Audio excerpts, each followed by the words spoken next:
Question number 1, शैक्षणिक विकास में मूल्यांकन का अर्थ है ज्ञान क्षमता का मूल्यांकन। शैक्षणिक विकास में मूल्यांकन का अर्थ है ज्ञान क्षमता का मूल्यांकन। क्वेश्चन नंबर 2, एक प्रमाणीकृत पठन परीक्षण लेने के लिए 5वीं कक्षा को प्रस्तुत करने के में शिक्षक को अधिकाधिक परामर्श दिया जाता है कि परीक्षण में आने वाले समान प्रकार के प्रश्नों के उत्तर देने के लिए छात्रों को अभ्यास कराना।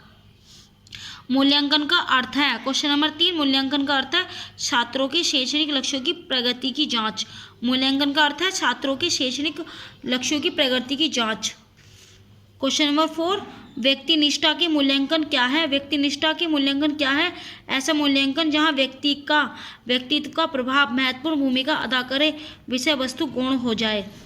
क्वेश्चन नंबर 5, शिक्षण के मूल्यांकन चरण का ध्येय है यह जानना कि शैक्षणिक उद्देश्य कहाँ तक प्राप्त हुए हैं।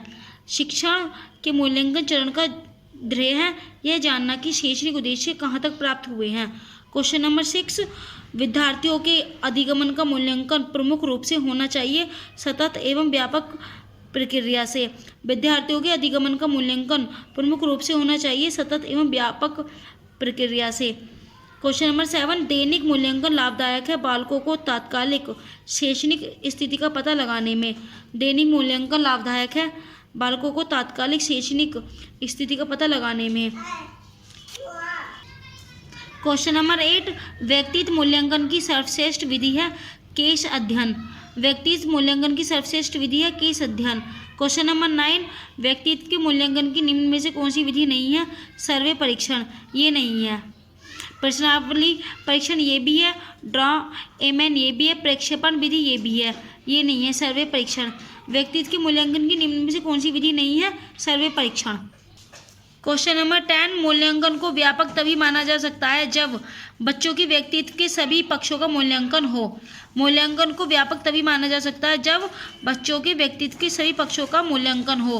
क्वेश्चन नंबर 11, मूल्यांकन की प्रक्रिया को किस रूप में माना गया है? त्रिभुजाकार। मूल्यांकन की प्रक्रिया को माना गया है त्रिभुजाकार। क्वेश्चन नंबर 12, निम्न में से क्या एक मूल्यांकन का महत्व नहीं है? नहीं है, निगेटिव पूछा है। विद्यार्थियों की समस्याओं को बढ़ाना, ये नहीं है। कक्षा में के उद्देश्यों को पूरा करना, ये भी है। अधिगमन कठिनाई को मालूम करना, ये भी है। विद्यार्थियों की प्रगति की रिपोर्ट तैयार करना, ये भी है। क्वेश्चन नंबर 13, निम्न में से क्या अच्छे मूल्यांकन की विशेषता है? वैधता, न्यायसंगत, विश्वसनीयता, क्षणता सभी हैं। क्वेश्चन नंबर 14, मूल्यांकन सहायक है संचयी अभिलेख तैयार करने में, अधिगमन उद्देश्यों की प्राप्ति में, अध्यापक के व्यवहार में सुधार लाने में, सभी में। क्वेश्चन नंबर 15, मूल्यांकन किस प्रकार के अध्यापन के लिए उपयोगी है?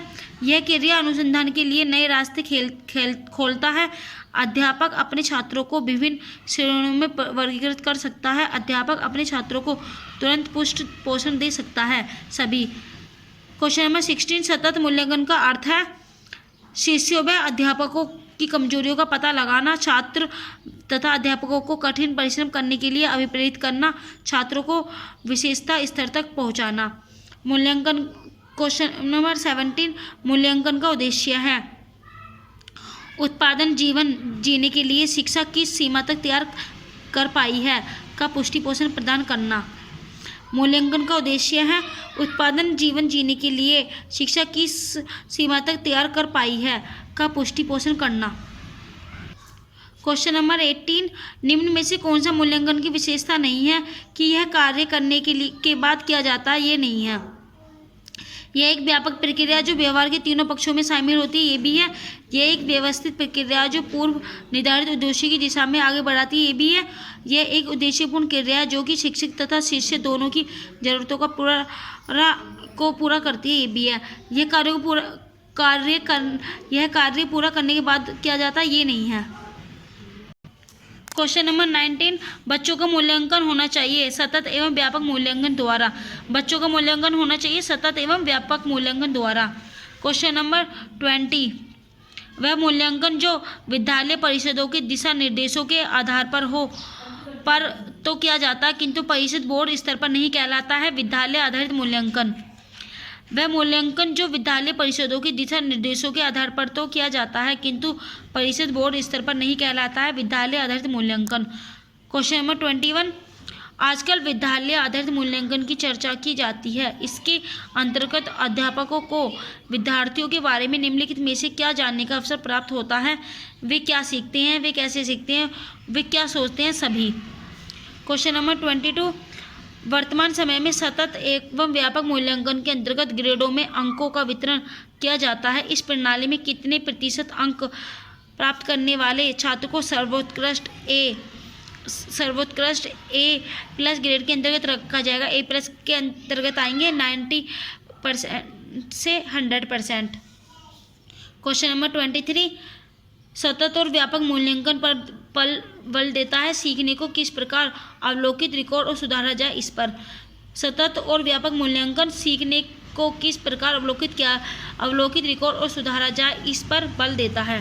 क्वेश्चन नंबर 24, अधिगमन के अच्छे मूल्यांकन के मापदंड हैं। ये युक्ति संगत होते हैं, ये तुलनीय होते हैं, ये विश्वसनीय होते हैं, सभी। क्वेश्चन नंबर 25, सत्य असत्य, सही गलत एवं हाँ नहीं उत्तर देने वाले प्रश्न किस प्रकार के प्रश्नों के उदाहरण है? वैकल्पिक उत्तर वाले प्रश्न।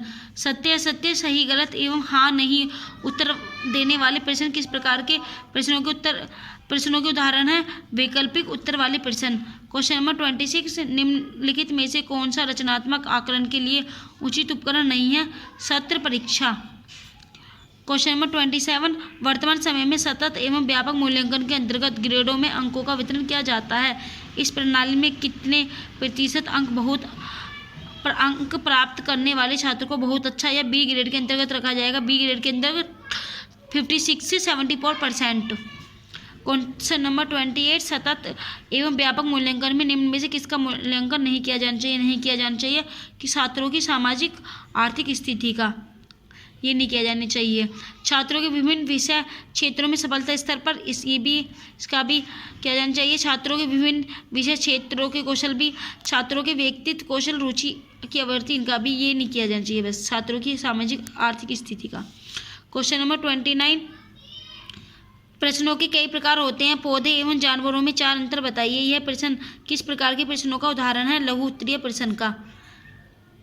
30, क्वेश्चन नंबर 30, व्यावहारिक रूप से रचनात्मक मूल्यांकन का अर्थ नहीं है यह विश्वास करना कि प्रत्येक विद्यार्थी को सुधारने के लिए शिक्षक की भूमिका सर्वाधिक आवश्यक है।